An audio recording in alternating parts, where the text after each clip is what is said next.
This is my cycle hero. Hero.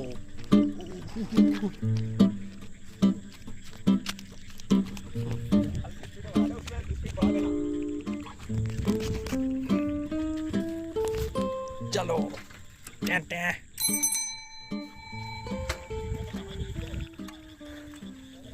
दोस्तों हम चले साइकिल में, गांव में आ गया आज तो बड़ा मजा आ गया।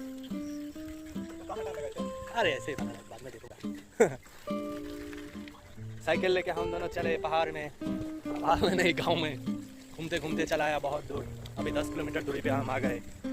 अभी घर जाने में बहुत देर हो जाएगा, सूरज ढल जाएगा। तो ये लड़का डरता है कहीं ना इसको फेल दे।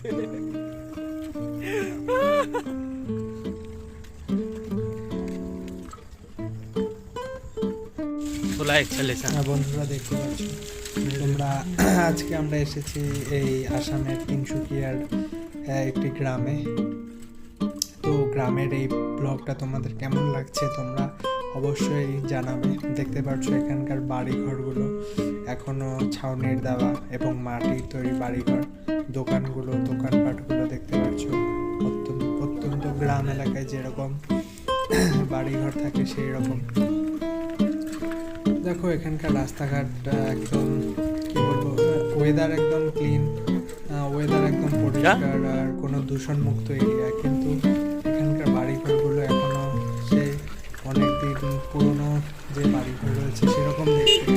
তো এই জায়গাটাতে আসলে আমাদের খুবই ভালো লাগে, মনটা শান্তি থাকে, কোনো শব্দ নেই, বাইরের কোনো গাড়ি ঘোড়া, কলকারখানার কোনো শব্দ এখানে নেই। গ্রামের যে পরিবেশটা, এটার মজাই একটা আলাদা, দেখতে খুব ভীষণ ভালো লাগে।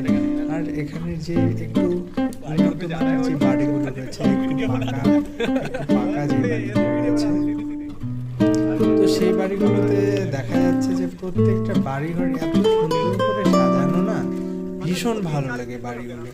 বাড়ির সামনে গার্ডেন দেওয়া থাকে, বাড়ির সামনে একদম নিট অ্যান্ড ক্লিন থাকে, পরিষ্কার পরিচ্ছন্নভাবে তারা গুছিয়ে রাখে সব জিনিস। এই জিনিসগুলো দেখে আমার খুবই ভালো লেগেছে।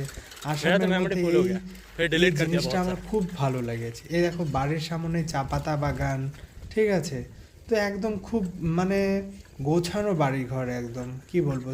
এই ভাঙাচোরা যে এসে দেখো এই মাটির যে বাড়িঘরগুলো সেগুলোও কিন্তু ভীষণ গোছানো। বাইরে থেকে এগুলো মাটির হলেও এখনও এখানে কিন্তু বেশিরভাগ মানুষের বাড়ির ভেতরে ফ্রিজ ওয়াশিং মেশিন এগুলো আছে বন্ধুরা। আমাদের এদিকের যেমন একটু গ্রামের দিকের বাড়িঘরে ফ্রিজ ওয়াশিং মেশিন থাকে না। দেখতে পাচ্ছ তো এই যে বাড়িটা, এই বাড়িটাতে কিন্তু একটা গাড়ি রয়েছে টাটার। কি বলবো বন্ধুরা, এখানকার মানুষজনের কিন্তু বাড়িঘর না থাকলেও গাড়ি